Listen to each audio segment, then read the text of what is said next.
አንድ በህይወታችን ልናሳካ የፈለግነው ነገር ለማሳካት ከምንጠቀምባቸው መንገዶች አንዱና የመጀመሪያው ስለዛ ስለምናሳካው ነገር በደንብ ማወቅን የመሰለ ነገር የለም። ምክንያቱም ያንን ነገር በደንብ ባወቅነው ቁጥር ስለዛ ያለን መረጃ በቂ በመሆኑ ለሚመጡ ቻሌንጆች ወይም ደግሞ ለሚመጡ ችግሮች ሁሉ መፍትሄ እየፈጠርንለት እንሄዳለን። በዛሬው 37ኛ ክፍላችን ይዘንላችሁ የመጣነው ኤግዚት ኤግዛምን ወይም ደግሞ ሲኦሲን እንዴት ማለፍ እንደምንችል የሚያስረዱን ወይም ደግሞ እንዴት ማለፍ እንዳለብን የሚነግሩን 5 ሚስጥራዊ ዘዴዎችን ነው። እነዚህ ዘዴዎች በሪሰርች የተረጋገጡና በብዙ ሁኔታ የሚተገበሩ ናቸው። እነዚህን 5 ነገሮች ከተከተላችሁ ሲኦሲሙ ይሁን ኤግዚት ኤግዛም ለማለፍ ምንም አይነት አስቸጋሪ ሁኔታ አይሆንባችሁም። ለእናንተ የሚሆነው ነገር ወደ እናንተ እያቀረበን እንገኛለን። ከዚህ ቀደም የኤግዚት ኤግዛም ጥያቄዎችን በጣም በብዛት በሚባል ደረጃ አቅርበንላችኋል። በእነሱ ላይ ራሳችሁን ኢቫሉዌት እያደረጋችሁ ወደ ተሻለ መንገድ መጓዝ ትችላላችሁ። ስለዚህ ዛሬ ደግሞ ይዤላችሁ የቀረብኩት ለኤግዚት ኤግዛም የሚያግዛችሁን ኤግዚት ኤግዛም የማለፊያ መንገዶችን በጣም በሚገባችሁ ነገር ብሬክዳውን ሰርተን ይዘንላችሁ ቀርበናል። ለዚህ ቻናል አዲስ የሆናችሁ ሰብስክራይብ ማድረጋችሁን እንዲሁም ላይክ ኮሜንት መጻፋችሁን እንዳትረሱ፣ ሌሎች እንዲደርሱ ደግሞ ሼር ማድረጋችሁን እንዳትረሱ። ስለዚህ ዛሬ ይዘንላችሁ የቀረብኩት ለኤግዚት ኤግዛም የሚሆኑ 5 መንገዶች ናቸው። እነዚህ 5 መንገዶች በሰው ልጅ የተፈተኑና ለእኛም ስንጠቀምባቸው የነበሩ ናቸው። እነዚህን ዘዴዎች ከተከተላችሁ አንድን ትምህርት ወይም ደግሞ አንድን ኮርስ ብሬክ አድርጋችሁ ለመረዳት አያስቸግራችሁም። ወደ መጨረሻ አካባቢ ደግሞ ይዤላችሁ የቀረብኩት ምንድነው እንዴት አድርገን ጥያቄዎቹን ብሬክ እያደረግን እንደምንረዳ ኤግዛምፕል እየሰጠው አስረዳችኋለሁ። መጀመሪያ ግን ስለ 5ቱ መንገዶች በደንብ ከተማርን በኋላ ኤግዛምፕል እየጠቀስን ወይም ምሳሌዎችን እየጠቀስን በእነዛ ነገሮች ላይ ጥያቄዎች እንዴት መረዳት እንዳለብን እናወራለን። ከዚህ ቪዲዮ በጣም ብዙ ነገር ተተርፉበታላችሁ። ስለዚህ እስከ መጨረሻው ድረስ አብራችሁን ቆዩ። እንግዲህ በዩቲዩብ ብቻ ሳይሆን በተለያዩ የሶሻል ተለያዩ ፕላትፎርሞች እንገኛለን። በቴሌግራም፣ በቲክቶክ፣ በፌስቡክ ላይ እንዲሁም በዩቲዩብ ላይ አሁን በመተከታተሉት ላይ እንገኛለን። ስለዚህ እዛ ላይ እየገባችሁ ፎሎ በማድረግ ሰብስክራይብ በማድረግ እንዲሁም ፔጁን ላይክ በማድረግ አብራችሁን ቆዩ። ለእናንተ የሚሆነው ነገር ሳይንሳዊ በሆነ መንገድ ይዘንላችሁ እንቀርባለን። ስለዚህ አብራችሁን ቆዩ። ወደ እያንዳንዶቹ መሄድ እንችላለን። እንዴት አድርገን አንደርስታንድ እንዳደረግ ወይም ደግሞ አክቲቭ ስተዲ ቴክኒኮችን ዛሬ በደንብ አድርጌ ያሳያችኋለሁ። እነዚህ ዘዴዎች መረጃን በጭንቅላት ውስጥ ማስቀመጥ ብቻ ሳይሆን ፈተና ላይ ለሚመጡ ጥያቄዎች እንዴት መመለስ ወይም ደግሞ እንዴት መልስ መምረጥ እንዳለብን ያዘጋጁናል። በጣም ለዝግጅትም ይረዱናል። ስለዚህ የሆኑ ነገር ሸምድዶ መያዝ ሳይሆን ፈተናዎች ላይ ምን ነገሮች ይመጣሉ፣ ፈተናዎች ውስጥ እንዴት አድርገን አንደኛው ምርጫ ከሌላኛው ምርጫ እንመርጣለን የሚለው ነገር እያንዳንዱ ነገር ነው ዛሬ ይዤላችሁ የቀረብኩት። ፈተናዎቹ ምን አካባቢ ላይ ይመጣሉ፣ እንዴት ነው የሚመጡት የሚሉትን ነገር ለመለየት የሚያስችለን ነው። አንድ ነገር በብዛት ስለያዝነው ነገሩን ያን ነገር እናውቀዋለን ማለት ወይም ደግሞ ለፈተና ያዘጋጀናል ማለት አይደለም። ፈተናዎቹ እንዴት እንደሚመጡ ግን ካወቅን ቢያንስ የፈተናውን ግማሽ % ሄድን ማለት ነው። ስለዚህ እሱን እያንዳንዱ የመጀመሪያው ፈተናን ለመመለስ ከምንጠቀምባቸው ወይም ደግሞ ፈተናዎች ከሚመጡባቸው መንገዶች አንደኛው ፕራዮሪቲ የሚባል ወይም ደግሞ ቅደም ተከተልን በመሰረት በማድረግ ነው። ስለዚህ ስትረዱም አንድ ነገር አንደርስታንድ ስታደርጉም እነዚህ ነገሮች ቤዝድ ያደርጉ መሆን አለባቸው። የመጀመሪያው ኤቢሲ ነው። ይሄን ለመከተል ምንድነው ዋና ይሄ ኤግዚት ወይም ሲኦሲ ጥያቄዎች አብዛኞቹ 2 ወይ 3ቱም አንድ አይነት የሚመስል መልስ ሊሆናሉ የምትሏቸው ሊሆን ይችላሉ። ይሄ አንደኛው ይሄ ኮግኒቲቭ የሆነ ስኪላችንን ቴክኒካል የሆነ ክሪቲካል ስኪላችንን ለማወቅ ነው የሚረዱ እነዚህ ነገሮች ፈተናዎቹ ሲወጡ። ስለዚህ ክሪቲካል ቲንከር ከሆናችሁ የመጀመሪያው መከተል ያለባችሁ ፈተናውን ለመመለስ ምርጫዎቹን ለማውጣት ማለት ነው፣ ወይም ደግሞ ሮንግ የሆኑትን ለማውጣት ወይም ትክክል የሆኑትን ለመለየት ኤቢሲ ሜቶዶችን ነው። የመጀመሪያው ይሄ በሽተኛ ያለበት ችግር ምንድነው ነው። ስለዚህ ኤርዌይ ላይ ችግር ካለ መጀመሪያ ማኔጅ ማድረግ ያለብን እሱ ምርጫ ላይ ያለው እሱ ከሆነ ስለዚህ ለምሳሌ ቫዞ ዳይሌተር ሊሆን ይችላል፣ ኦር ብሮንኮ ዳይሌተር ሊሆን ይችላል፣ ብሮንኮ ኮንስትሪክተር ሊሆን ይችላል፣ ቫዞ ኮንስትሪክተር ሊሆን ይችላል፣ ኦር ሪቨርስ ሊሆን ይችላል። ስለዚህ እነዚህ ነገሮች አንደርስታንድ ማድረግ አለባችሁ። ሁለተኛው ብሪዚንግ ነው። ሶስተኛው ሰርኩሌሽን ነው። እነዚህ ሁልጊዜም አብረው ተያይዘው የሚመጡ ነገሮች ናቸው። ሌላው ሜተድ ቅደም ተከተል በመከተል የምንጠቀማቸው ነርሲንግ ፕሮሰስ የምንላቸው አሰስመንት፣ ዲያግኖስ፣ ፕላኒንግ፣ ኢምፕሊሜንቴሽን፣ ኢቫሉዌሽን። ስለዚህ አንድን ነገር መጀመሪያ መረጃ ሳንሰበስብ ወደ ዲያግኖስ ልንሄድ አንችልም። ዲያግኖስ ሳናደርግ ፕላን ልናደርግ አንችልም። ፕላን ሳናደርግ ኢምፕሊመንት አናደርግም። ኢምፕሊመንት ያላደረግነው ነገር ኢቫሉዌት አናደርግም። ስለዚህ ይሄን የምንከተለው ምን ይባላል? ፕራዮሪቲ ይባላል። ስለዚህ አንድን ስራ ለመስራት እነዚህን አፕሮቾች ልንከተል እንችላለን። ወደ ሁለተኛው ስኔ ፊልማ ዘዴ ወይም ደግሞ የፊልማ ስታይል ወይም ሜትርስ የሚባል አለ። አንድ ያወቃችሁትን ነገር ማወቃችሁ የሚታወቀው ለሰዎች ስታስረዱ ነው የሚል ነገር አለ። ስለዚህ ቅድም ባልኳችሁ መንገድ ልትረዱ ትችላላችሁ ጥያቄዎችን ወይም ደግሞ በዛ መንገድ ታነቡ ትችላላችሁ በኤቢሲ ወይም በነርሲንግ ፕሮሰስ አፕሮች ማለት። ሁለተኛው መንገድ ደግሞ ይሄ ፊልማ ዘዴ የምንለው ያነበባችሁትን እርግጠኛም ለመሆን ለሰዎች ማስረዳት። ብቻችሁን ብትሆኑ እንኳን እንዳስተማሪ ሆናችሁ ለግድግዳው ለጓደኞቻችሁ ወይም ለፓራሜዲካል እንኳን ቢሆኑ ለነሱን ለማስረዳት መሞከር። ከዛ ምንድነው የምናደርገው? አእምሮአችን ላይ ፕሮሰስ እየተደረገ ምን ይሆናል ማለት ነው? ይቀመጣል ማለት ነው። በጣም ከባድ የሆኑ የሕክምና ቃላት ወይም ከባድ የሆኑ የሜዲካል እንትኖች ካሉ ወደ ሲምፕል ወደሆነ መንገድ መቀየር ትችላላችሁ። ለምሳሌ ነርሲንግ አሰስመንትን ለምሳሌ ነርሲንግ ፕሮሰስን በቀላሉ በካፒታል በመጠቀም እያንዳንዶቹን ሾርት ኖትስ ትችላላችሁ የተለያየ መንገድ በመከተል ወደሚገባችሁ ነገሮች መቀየር እንችላለን። ስለዚህ ወይም ደግሞ ለሌላ ሰው በማስረዳት ወይም አንደርስታንድ በማድረግ ይሄን ፊልማ የሚባለው ዘዴ መከተል እንችላለን ማለት ነው። ሶስተኛ ጥያቄዎችን መለማመድ ወይም ልምምድ ማድረግ ፕራክቲስ ኩዌሽንስ ጥያቄዎችን በመለማመድ ለምሳሌ ብዙ ጊዜ ቪዲዮ ታያላችሁ ከዚህ ቀደም የሚመጡ ጥያቄዎችን ታያላችሁ እነዚህን መከተል አንዱ ትልቁ ነገር ነው ማለት እነሱን ማንበብ ጥሩ ነገር ምክንያት ጥያቄዎች እንዴት ይወጣሉ በምን ፐርስፔክቲቭ ይወጣሉ እንዴት ይወጣሉ ከዛ ባሻገር ደግሞ ምን ላይ ያተኩራሉ የሚለው ነገር እንድታውቁ ያደርጋችኋል። ስለዚህ ቪዲዮዎችን ማየት አሁንኛ ከተለያየ የምናገኛቸው ከዚህ ቀደም ፈተና የወጡትን እነሱን አሜንድ እንዳርገን በምን ፐርስፔክቲቭ ሊመጡ ይችላሉ ያለን ነው ኤክስፕሌን ምናደርግላችሁ በየቪዲዮዎቹ ማለት ነው። ስለዚህ እነሱን እየተከታተላችሁ የተለያዩ ቪዲዮዎች አሉ አሁን ዩቲዩብ ለቴክኖሎጂ ምስጋና ይግባውና በዩቲዩብ ላይ በቲክቶክ ላይ በተለያዩ ማህበራዊ ድረገጾች ላይ በቴሌግራም ላይ ታገኛላችሁ። ስለዚህ እነዛን መለማመድ ማለት ይሄ ደግሞ አንዳንድ ጊዜ ፋብሪኬትድ የሆኑ ዝም ብለው ከላይ ሱፐርፊሻል የሆኑ ጥያቄዎችን አለ መስራት ያለባችሁ በጣም ክሪቲካል የሆኑ በጣም ሰፋፊ ረጃጅም ጥያቄዎችን መለማመድ አለባችሁ። ስለዚህ ጥያቄዎችን ልምምድ ማድረግ ወይም ደግሞ ፕራክቲስ ማድረግ አንዱ ኤግዚት ኤግዛም እንድናልፍ ከሚያስችለን ነገር ሶስተኛው ነው ማለት ነው። ስለዚህ ቅድም ከመጀመሪያው ጀምረን ስናነሳው ምን አነሳ ማለት ነው የመጀመሪያ ፕራዮሪቲ በመስጠት ምን በመከተል ኤቢሲን በመከተል ሊሆን ይችላል ኦር ደግሞ ነርሲንግ ፕሮሰስን በመከተል አንደኛው ነው።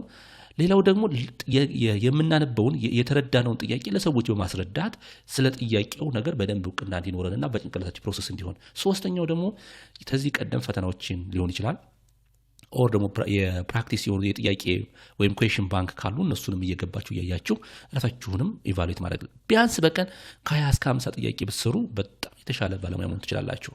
ስለዚህ መጨረሻ ላይ ፈተና ራሳችሁን ከከበባችሁ ወይም ደግሞ ጥያቄውን ከመሰራችሁ ምን ያህል መለስኩ ብላችሁ ለራሳችሁ ራሽናል በሚገባችሁ መንገድ እና ለምንድን ነው ኤክስ የገባብኝ ብላችሁ ለራሳችሁ ምን ማድረግ ትችላላችሁ ሰልፍ ኢቫሉዌት ማድረግ ትችላላችሁ። ሶስተኛው ይሄኛው። አራተኛው የጊዜ ሰሌዳ መጠቀም። እንግዲህ አንደኛው ፕራዮሪቲ መስጠት ነው። ሁለተኛው የገባንን ነገር የተረዳነውን ነገር ለሰዎች ማስረዳት ነው። እነዚህን በመከተል የኤግዚት ወይም ደግሞ ኤሲዩሲ ጥያቄዎችን በተሻለ መንገድ ማለፍ ይቻላል ነው። ወደ ሶስተኛው ስንሄድ ከዚህ ቀደም የወጡ ፈተናዎችን መመለስ ነው። ወደ አራተኛው ስንሄድ ደግሞ ምንድነው የጊዜ ሰሌዳዎችን ማዘጋጀት። ለምሳሌ ሳምንት ወይም ደግሞ ዊክ 1 ዊክ 2 ዊክ 3 ዊክ 4 እንደ ጊዜያችሁ ብዛት ማለት 2 ሳምንት የቀረው አለ 1 ወር የቀረው አለ 2 ወር የቀረው ሰው አለ እንደ ፈተናችሁ ማለት ነው። ስለዚህ እንደየጊዜያችን ስፔስ እንደየጊዜያችን 1 ሳምንት የቀረው አለ ለፈተና 2 ሳምንት 3 ሳምንት 4 ሳምንት ስለዚህ ሳምንታችሁን በአራት መክፈል ወይም ደግሞ ቀኖቻችሁን እንደዛው መክፈል ትችላላችሁ። ለምሳሌ ሳምንት ዊክ 1 ላይ ምንድነው የምታነቡት ሜዲካል ሰርጂካል ይሄ ምናልባት ትልቅ ጊዜ ሊያስፈልገው ትልቁ ፖርሽን ከሚባል ሜዲካል ሰርጂካል ሰፊ ስለሆነ ሁለተኛው ላይ ሳምንት ላይ ፔዲያትሪክስ ኤንድ ማተርኒቲ ሊሆን ይችላል። ሶስተኛው ሳምንት ላይ ሪሰርች ማኔጅመንት ኤፒዲሚዮሎጂ ሊሆን ይችላል። አራተኛው ሳምንት ላይ ይሄንን ያነበባችኋቸውን ሾርት ኖቶች ካሉ እነሱን ሪቫይዝ ማድረግ ነው። ስለዚህ አንድ ሰው የተሻለ ውጤታማ እንዲሆን ከሚያስችሉ አራተኛው መንገድ የምናነበውን ነገር የጊዜ ሰሌዳ ማዘጋጀት። ስናነብ እንግዲህ ኤቢሲን ልንከተል እንችላለን፣ ነርሲንግ ፕሮሰስን ልንከተል እንችላለን፣ የተረዳነው ለሰዎች ማስረዳት እንችላለን፣ ከዚህ ቀደም የወጡ ፈተናዎችን መስራት ነው። አራተኛው ደግሞ የጊዜ ሰሌዳዎችን አዘጋጅቶ በነዛ መሰረት ራስን ዲሲፕሊን አድርጎ በነዛ ነገር አስገዝቶ የተሻለ ለውጥ ማምጣት ይቻላል ማለት ነው።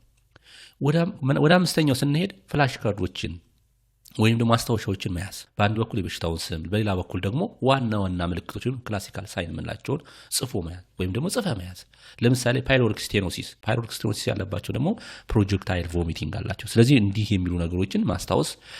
ሚሞሪክ የምንላቸው ደግሞ አስቸጋሪ የሆኑ ነገሮችን በአጽሮ ቃል መጻፍ ወይም ደግሞ በአጭሩ መጻፍ እና ምልክትን ባንድ ላይ ለምሳሌ ኢክላምሻ እነዚህ መሳሰላሉ አይደለ በአጽኖት መያዝ ኮመን የሆነ ማኒፌስቴሽን ናቸው። እነዚህ ፍላሽ ካርድ ወይም ሚሞሪክ በሚባሉ መልክ ለምሳሌ ፍላሽ ካርድ የምንለው በአንድ በኩል በሽታውን በሌላ በኩል ካርዲናል ሳይን ሲምፕተም ለምሳሌ የዲኤም የታይፕ 1 የታይፕ 2 ኦር ደግሞ የሃይፐርታይሮይዲዝም ዋና ዋና ምልክቶች።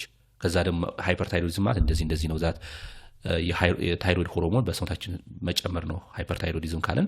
ሃይፖታይሮይዲዝም ደግሞ እንደዚህ ነው ብለ በፍላሽ ካርድ ማለት ከዛ ሳይንስ ሲምፕተማቸው ዌይት ሎስ የትኛው ነው ያለው ዌይት ጌን የትኛው ነው ያለው ኮልድ ሴንሲቲቭ አለ ያኛው ደግሞ ሆት ሴንሲቲቭ አለ የትኛው ነው የሚለው ነገር በደንብ አድርጋችሁ በፍላሽ ካርድ በሚባል በወረቀት መንገድ መያዝ እንችላለን። የሚወቅ የምንላቸው ነው እነዚህን ሾርት አድርገን በአጽሮ ቃል መጠቀም በዚህ መልክ ማጥናት ትችላላችሁ ማለት ነው። እንደ ስተዲ ስልት ወይም ደግሞ እንዳጠናል ስልት የምናደርገው የስተዲ ሩቲን የሚባለው በጠዋት ከባድ የሆኑ ትምህርቶችን ጠዋት ብንጀምራቸው ጥሩ ነው።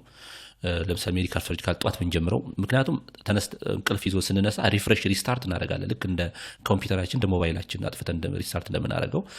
ምክንያቱም ስሊፒንግ ፋንዳሜንታል ላይ ስትማሩ ስለ ስሊፕ ረስት ስትማሩ ስሊፕ አንደኛው ምንድነው ሪስቶር ሂውማን ፊዚዮሎጂካል ፋንክሽን ኤንድ ቡስቲንግ ኦፍ ኢሚኒቲ አይደለም ምንለው የሰውነታችን ኢሚኒቲ እንዲጨምር የማስታወስ የሚሞሪያችን እና ሪፍሬሽ የምናደርግበት አንደኛው ረስት ኤንድ ስሊፕ ነው። ስለዚህ ጠዋት ላይ በጣም ከበድ ያሉ ላይገቡን የሚችሉ ማታ ያነበብናቸው ያልገቡን ጠዋት ላይ የመፈታት እድል ስላላቸው ጠዋት ላይ የተሻለ ነው።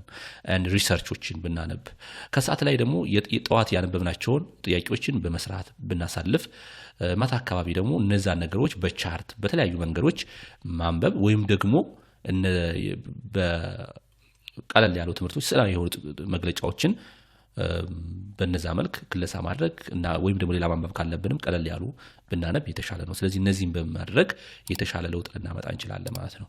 ከዚህ ላይ ተነስተን አንድ ኮርስን ብሬክዳውን እየሰራን እንዴት አድርገን ማንበብ አለብን የሚለውን ነገር ሲኒ ለምሳሌ ሜዲካል ሰርጂካል ለኤግዚት ወይም ለሲኦሲ የሚሆኑ ጥያቄዎችን እንዴት አድርገን አንደርስታንድ ማድረግ ወይም ደግሞ እንዴት አድርገን መረዳት እንዳለብን ለማወቅ የመጀመሪያው ሜዲካል ሰርጂካል ትልቁ ኮርስ እና ትልቅ ጥያቄ ብዙ ጥያቄ ከሚመጡበት አንደኛው ነው ብሎ መያዝ ነው። በቃሌ አሸምድጄ ይዛለሁ ከማለታችሁ በፊት በሽታውን ተረድቼ በሽተኛውን እንዴት እረዳለሁ የሚል ስሜት መያዝ አለባችሁ ማለት ነው። ምክንያት ከተባለ በሽታው ሸምድዶ መያዝ እውቀት አይደለም፣ ግን በሽታውን አንደርስታንድ ካደረጋችሁት እንዴት አድርጌ ኢምፕሊመንት አድርገዋለሁ እንዴት አድርገን ብለን ወደ ነባራዊ ሀቅ መውሰድ ማለት ነው ምኑን ኮርሱ ማለት ነው። ስለዚህ እነዚህ ለማድረግ 5 መንገዶችን እንከተል። አንደኛው ቅድም እንዳልነው እንደ ፕራዮሪቲ ይዘን ለምሳሌ ሲስተም ባይ ሲስተም መከተል። ሲስተም ባይ ሲስተም ማለት ለምሳሌ ካርዲዮቫስኩላር፣ ሪስፓራቶሪ፣ ኢንዶክሪን፣ ሬናል፣ ጋስትሮኢንቴስታይናል ሲስተም የሚሉትን በሜዲካል ሰርጂካል 1 ሳምንት ነው የሚወስድ አይደለም። ከአንድ ሳምንት ደግሞ ለአክሽናችሁ የሚሆን አክሽን ፕላን ታወጣላችሁ። ካርዲዮቫስኩላር ሲስተም ይሄን ያክል ሰዓት ይፈጃል፣ ይሄን ያክል ጊዜ ይፈጃል። ሃይፐርቴንሽን ይሄን ያክል ደቂቃ ይሄን ያህል ሀውር ይፈጃል። ሃርት ፌለር ዘው ካርዲዮቫስኩላር ሲስተም ላይ ሾክ ይሄን ያክል ብላችሁ እያንዳንዷን ነገር አሁን እነዚህ መሰላችሁ። ይሄ የዓለም ሀቅ ነው። ለምሳሌ ክርስቲያኖ ሮናልዶ ታውቁታላችሁ። የኳስ አድናቂ የሆናችሁ ሰዎች ክርስቲያኖ ሮናልዶ የሚባለው የህይወት ፍልስፍናውን ብታዩት እያንዳንዷ ደቂቃ ዋጋ አላት። እንግዲህ በ40ዎቹ መጀመሪያ የሚገኝ በጣም ጂነስ የሆነ የእግር ኳስ ተጫዋች ነው አይደለም። ያን ያደረገበት ምንድነው? ዲሲፕሊን ነው። እናንተም አሁን ሁሉን አንድ ጊዜ በመሸምደድ ሆነ ነገር በመልፋት እንዲሁ ከአቅም በላይ በመስራት ከአቅም በላይ በማንበብ አይደለም ነገሮች የሚመጡት። ሲምፕልና በጣም ፕሪዲክቴብል የሆኑ ጥያቄዎችን በመረዳት ነው። እና ሲስተማቲክ ነው መሆን ያለባቸው። ዓለም የሲስተም ነው እንጂ የመጣር የመከራ ማየት የመሰቃየት እንደዛ ማለት አይደለም። ሲስተማቲካል እስከምትሆኑ ድረስ ዲሲፕሊን ሊኖራችሁ ይገባል።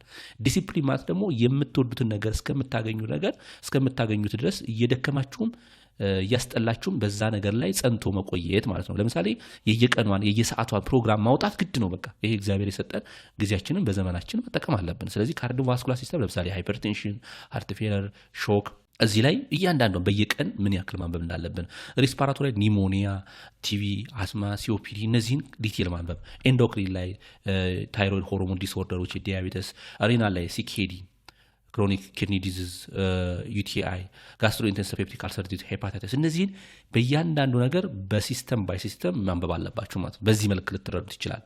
ሁለተኛው ፓቶፊዚዮሎጂውን መረዳት። ፓቶፊዚዮሎጂውን ተረዳችሁ ማለት ክሊኒካል ማኒፌስቴሽን ታውቁታላችሁ። አሁን ተማሪ የነርሲንግ በተለይ የነርሲንግ ተማሪ ችግሩ ወይም ደግሞ የምናየው ክፍተት ፓቶፊዚዮሎጂን አያዩትም። ፓቶፊዚዮሎጂን ያየ ሰው ማኒፌስቴሽን አያስቸግረውም። ስለ ራይት ሃርት ፌለር ስለ ራይት ሃርት ፌለር እና ስለ ሌፍት ሃርት ፌለር ለማወቅ እንዴት እንደሚመጣ ካወቅን ማኒፌስቴሽኑ ራሱ ይነግረናል። ክሊኒካል ማኒፌስቴሽኑ ወይም ፕሬዘንቴሽኑ በጣም ሲምፕል ነው የሚሆነው። ፓቶፊዚዮሎጂን ካልተረዳችሁ ግን ሽምደዳ ነው የሚሆንባችሁ። ስለዚህ ለምን መጣ የሚለው ነገር ማወቅ። ለምሳሌ ሃርት ፌለር ያለበት ሰው ለምንድን ነው እግሩ የሚያብጠው ብላችሁ መረዳት ያስፈልጋችኋል። ለምንድን ነው ሾርትነስ ኦፍ ብሪዚንግ የሚኖራቸው? ለምንድን ነው ጃጉላር ቬን ዲስቴንሽን የሚኖራቸው? ለምንድን ነው የሆነ ነገር ሲሰሩ ድካም የሚያሰኛቸው? እነዚህ ማወቅ ያስፈልጋል። ከምን ጋር ነው? ከሜታቦሊዝም አንጻር ነው ወይስ ከቫልቭ ችግር ነው? ወይም ደግሞ ካርዲያክ አውትፑት ፑር ስለሆነ ነው? ከምን አንጻር ነው ይሄ እንዲፈጠር ያደረገው? ወይም ደግሞ ሎወር ኤክስትሪሚቲ ላይ ኤደማ የሚኖረው ኤደማተስ የሚሆኑት ለምንድን ነው የሚለውን ነገር አንደርስታንድ ማድረግ አለብን። ይህን ከተረዳን ምልክቶች ሙሉ በቃል መያዝ አይጠበቅብህም። ሎጂካል መሆን ታገኛቸዋለህ። ሶስተኛው ነርሲንግ ፕራዮሪቲ ነው። ቅደም ተከተሉን ትኩረት መስጠት ወይም ትኩረት ስጡ። ለምሳሌ አሰስመንት አለ፣ ክላሲካል የሆኑ ሳይኖችን ማወቅ ያስፈልጋል። ለምሳሌ አፔንዲሳይትስ ካለ ሪባውንድ ቴንደርነስ አለ ዱሪንግ ፊዚካል ኤግዛሚኔሽን። ከዛ ፕራዮሪቲ አክሽን የትኛው ቢሰራ የትኛውን ያድነዋል። ለምሳሌ በሽተኛው ሲመጣ መጀመሪያ ምን ታደርጋለህ? ለምሳሌ የመተንፈስ ችግር ካለበት ምንድነው ልናደርግ የምንችለው? ፖዚሽኒንግ፣ ከዛ ኦክሲጅን መስጠት ይችላል። ከዛ ወደ መጨረሻ አካባቢ ስለ ኤጁኬሽን ነው። መጀመሪያውን ኤጁኬሽንን ብናስቀድመው ሌሎቹ ስራዎች ሳይሰሩ በሽተኛው ልናጣው እንችላለን። ስለዚህ ፕራዮሪቲን በመከተል ሜዲካል ሰርች ካለ በደንብ አንደርስታንድ ማድረግ ይቻላል። አራተኛው ነርሲንግ ፕሮሰስን መከተል። የቅድሙ ፕራዮሪቲ ነው ኤቢሲ ማለት ነው። ይሄኛው ደግሞ ምንድነው? ነርሲንግ ፕሮሰስ መከተል። ለምሳሌ አሰስመንት፣ ዳያግኖስ፣ ፕላኒንግ፣ ኢምፕሊሜንቴሽን ኤንድ ኢቫሉዌሽን መጠቀም። እነዚህን በማድረግ ጥያቄዎችን አንደርስታንድ ማድረግ እንችላለን። አምስተኛው ቅድም እንዳልኳችሁ ፍለሽ ካርድ ወይም ሰንጠረዦችን መጠቀም። ለምሳሌ ሃይፐርታይሮይድስ እና ሃይፖታይሮይድም፣ ማዮካርዲያል ፍራክሽን እና አንጀና ፔክቶሪስን ሁለቱን ማነጻጸር፣ ታይፕ 1 እና ታይፕ 2 ዲኤም፣ ክሮኒክ ኮምፕሊኬሽን እና አኪዩት ኮምፕሊኬሽን፣ እንደዚህ እያላችሁ አንደርስታንድ ማድረግ ይኖርባችኋል። እነዚህ 5 መንገዶች ናቸው። ስለዚህ ከዚህ ተነስተን ጥያቄዎችን ሲንስራ ካርዲዮቫስኩላር ሲስተም ምን ሊመጣ ይችላል? ለምሳሌ ቅድም ባልናቸው መንገዶች በአምስቱ መንገድ እንዴት አድርገን እንመልሳለን? ነርስስ አሲስቲንግ ዘ ፔሸንት ዊዝ ራይት ሳይድ ሃርት ፌለር which the following clinical manifestation should be nurse expect to find። ሰውየው ምን አለበት? ራይት ሳይድ ሃርት ፌለር አለበት። so based on this information, based on this data ምን አለ ማለት ነው? what is your expectation or clinical manifestation ኤክስፔክት የምታደርጉት የትኛው ነው? የመጀመሪያው ፕሉሞናሪ ኢደማ and crackle sound ሊሆን ይችላል during auscultations። ፕሉሞናሪ ኢደማ የምን ምልክት ነው? በዋና የሌፍት ሳይድ ነው የራይት ሳይድ ነው? ይሄኛው ምን ማድረግ አለባቸው? ትሪክ የሆኑትን ማስወጣት አለባቸው። ስለዚህ እያንዳንዱን እናያቸው። ፕሉሞናሪ ኢደማ ያለባቸው በብዛት በአብዛኛው ጊዜ የሌፍት ሳይድ ሃርት ፌለር ያለባቸው ናቸው። ምክንያቱም ባክዋርድ ያደርጋል ወይም ደግሞ ደም ወደ በፕሉሞናሪ ቬን የመጣው ከለንጋችን ወደ ኋላ ይመለሳል። ምክንያቱም ምን ስላለበት? ሌፍት ሳይድ ሃርት ፌለር። ከሳምባችን ወደ ልባችን የሚሄደው ደም የሚመጣው በፕሉሞናሪ ቬን ነው። ስለዚህ እሱ ምን ይሆናል ማለት ነው? አኮሞዴት ያደርጋል ወይም ይጠራቀማል። ስለዚህ ኮንጀሽን ይፈጥራል። ያ ኮንጀሽን ደግሞ ምን ይፈጥራል ማለት ነው? ኢደማ ሊፈጥር ይችላል። ከዛ ክራክ ሊፈጥራል ኮንጀስትር ከሆነ። ኦርቶፒኒያን ሾርትነስ ኦፍ ብሪቲንግ ኢዝ ካርዲናል ክላሲካል ሳይን ኦፍ ራይት ሳይድ ሃርት ፌለር ነው። ጃጉላር ቬን ዲስቴንሽን ኤንድ ፐሪፌራል ኢደማ ኢትስ ራይት ሳይድ ሃርት ፌለር። ምክንያቱም ራይት ሳይድ ማለት ዋና ስራው ዲኦክሲጂኔትድ የሆነውን ብለድ በሱፔሪየር እና ኢንፌሪየር ቬና ካቫ ተቀብሎ ከሰውነታችን ከተቀብሎ ወደ ፑልሞናሪ አርተሪ ወደ ለንግ የሚወስደው ነው። ስለዚህም ይሄኛው ሌፍት ሳይድ ሃርት ፌለር አለው ማለት ደም ወደ ሌፍት አትሬ መሄድ አይችልም ማለት ነው። ስለዚህ የት ላይ ይጠራቀማል? ጃጉላር ቬን አካባቢ። የት ላይ? ፐሪፌራል ላይ አካባቢ። ስለዚህ እግራችን እጃችን ሊያብጥ ይችላል ማለት ነው። ፒንክ እና ፍሮንት ስፑተም ይሄ በብዛት የሚታየው ሌፍት ሳይድ ሃርት ፌለር ያለባቸው ሰዎች ናቸው። ዛት ኢንተርፌሪንግ ኦፍ ጋስ ኤክስቼንጅስ ዳት ዳሜጂንግ ኦፍ ካፒላሪ ኔትወርክኖችን ምን ያደርጋል? ዳሜጅ ያደርጋል ማለት ነው። ስለዚህ እሱ ካክታ ጋር ሊወጡ ይችላሉ። ስለዚህ ይሄንን መልስ በቀላሉ አግኝተናል። ሌፍት ሳይድ ሃርት ፌለር ሁሉም እኮ መልስ ይመስላሉ። ፕሉሞናሪ ኢደማ፣ ክራክል፣ ኦርቶፒኒያ ሁሉም የሃርት ፌለር ሳይን ሲምፕቶሞች ናቸው። ግን የራይት እና የሌፍት ስንል ነው የለየናቸው። እስኪ እንዴት አድርገን ነው አናሊሲስ የምንሰራ? ትሪክ የሆኑትን ጥያቄዎች ወይም ደግሞ ስህተት የሆኑ ጥያቄዎች ኤ ቢ ዲ ናቸው። ምክንያቱም ሳይን ኦፍ ላይስ ሃርት እነዚህ ምን ናቸው? ሌፍት ሳይድ ሃርት ፌለሮች ናቸው። ስለዚህ ሌፍት ስንል ለንግን ማሰብ አለብን። ምክንያቱም ወደ ለንግ ነው የሚሄደው ደም። ሶ ዘ ራይት ሳይድ ሃርት ፌለር ብሎኪንግ ኦፍ ኢንቱ ዳት ረስት ኦፍ ቦዲ ማለት ነው። ብለድ ብሎክስ አፕ በሚያደርግበት ሰዓት ደም እዛው ፐሪፌራል እና ጃጉላር ቬን ላይ ይጠቃ። ስለዚህ መልሳችን ሲ ላይ ያለ ይሆናል ማለት ነው። እስኪ ወደ ሁለተኛው ጥያቄ ሬስፒራቶሪ ሲስተም ላይ ስናይ ቲቢ እና ኤርዌይን ስናይ ዘ ፔሸንት ዊዝ ፕሉሞናሪ ቱበርኩሎሲስ ወይም ደግሞ በማይኮባክቴሪየም ቱበርኩሎሲስ የሚመጣ በሽታ አለበት ዊዝ ስታርትድ ኦን ኢታምቡቶል ወስዷል። ኢታምቡቶል ኢትስ አንቲባዮቲክስ ነው። ለማን? አንታይ ቲቢ ከሚባሉት መድኃኒት አንዱ ነው።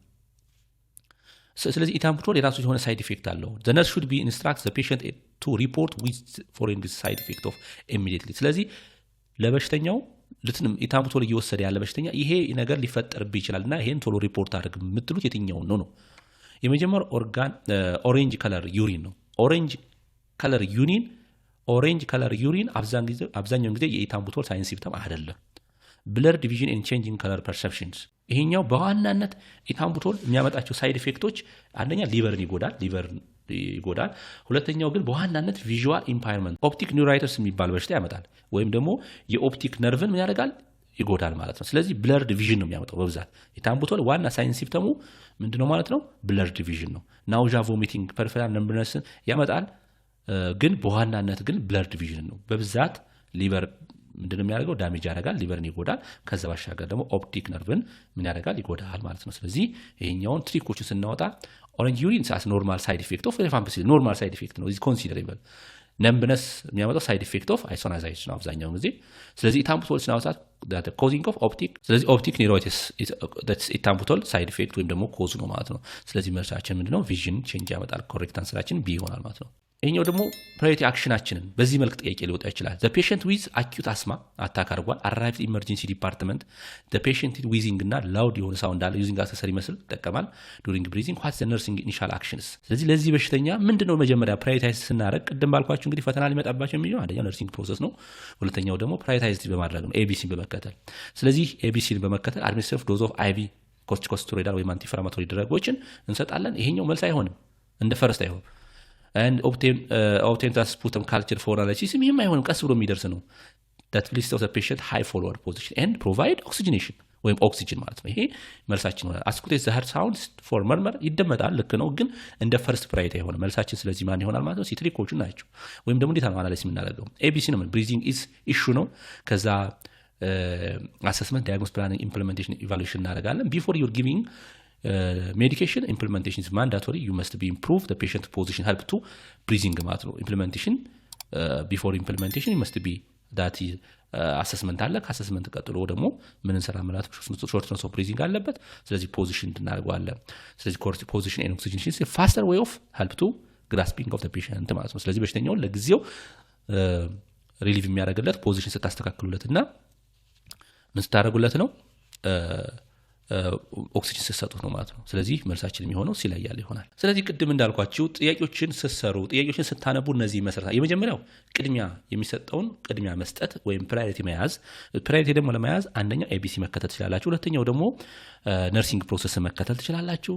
ሁለተኛው ፊንማ የሚባል ሜትር በመጠቀም ወይም ደግሞ የተረዳችሁትን ነገር እርግጠኛ የምትሆኑት ሌላ ሰው ማብራራት ስትችሉ ያ ነገር እንዳወቃችሁት አይምሯችሁ ዲፎልት ስለሚይዝ የተሻለ እውቀት እንዲኖራችሁና የተሻለ ጥያቄዎች እንድትመልሱ ያደርጋላችሁ። ሶስተኛው ከዚህ ቀደም የተፈተኑ ጥያቄዎችን ወይም ደግሞ ኩዌስችን ባንክ ካለ እነሱን ማወቅ። ወደ አራተኛው ስንሄድ የጊዜ ሰሌዳዎችን ማዘጋጀት።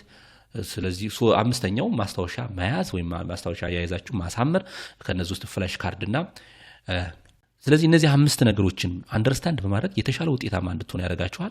የተሻለ ነጋችሁንም እንድትይዙ ያደርጋችኋል ማለት ነው። ለሜዲካል ሰርጂካል እንግዲህ ከሜዲካል ሰርጂካል አንድ ነገር ስንወስድ በምን መንገድ አምስት ደረጃዎችን መከተል። የመጀመሪያው ሜዲካል ሰርጂካል ለመረዳት አምስት መንገዶችን ልንከተል እንችላለን። የመጀመሪያው ስቴፕ ባይ ስቴፕ ነገሮችን ከፋፍሎ መረዳት። ሁለተኛው ደግሞ የበሽታውን አመክንዮ ወይም ፓቶፊዚዮሎጂ መረዳት። ሶስተኛው ነርሲንግ ፕራዮሪቲዎችን መጠቀም። አራተኛው ደግሞ ነርሲንግ ፕሮሰስ መጠቀም። መጨረሻ ላይ ደግሞ ፍለሽ ካርድ ወይ ቅድም ያልኳችሁን ሰንጠረዦችን በመጠቀም ስለ ንጽጽር መስራት ማለት ነው። እነዚህን በመከተል ምን ማድረግ እንችላለን? መረዳት እንችላለን። እነዚህን ኤግዛምፕል ሰርችላችኋለሁ። ለዚህ ቻናል አዲስ ከሆናችሁ ሰብስክራይብ ማድረጋችሁ እንዳትረሱ። ሁሌም እንደተለመደው ኮሜንታችሁን ጻፉልን፣ እንዲሁም ላይክ ማድረጋችሁ እንዳትረሱ። እንግዲህ የዩቲዩብ ቻናል መረጃ እንደሚያሳየን አብዛኛው ሰብስክራይብ ሳያደርግ ነው የሚያየው። እናንተ ደግሞ አንድ ሰው ካለው ጊዜ ለእናንተ እንዲሆን የሚሆኑ ነገሮችን ካዘጋጀ ሰብስክራይብ ማድረጋችሁን እንዳትረሱ። ምክንያቱም ከእናንተ የሚመጣ ወይም ደግሞ ከእናንተ የሚወስድባችሁ ነገር ስለሌለ ሰብስክራይብ ብታደርጉን የተሻለ መበረታታትና ብርታትን ይሰጠናል። ሌሎች እንዲዳረስ ደግሞ ሼር ብታደርጓቸው፣ እንዲሁም በየትምህርት ቤቱ ያላችሁ በነርሲንግ ስኩል ያላችሁ በሌሎችም ዲፓርትመንት ያላችሁ ካላችሁ ለሌሎች እንዲዳረስ ኮርሶቻችንን ወይም የዩቲዩብ ቻናሎቻችንን ብትጠቁሙልን በጣም ደስተኛ ነን። ስለዚህ ለዛሬ ያዘጋጀሁላችሁ ይሄን ይመስል ነበረ። በሌላ ቪዲዮ ደስ በሚል ቪዲዮ እስከምንገናኝ ድረስ ቻው፣ አበቃው።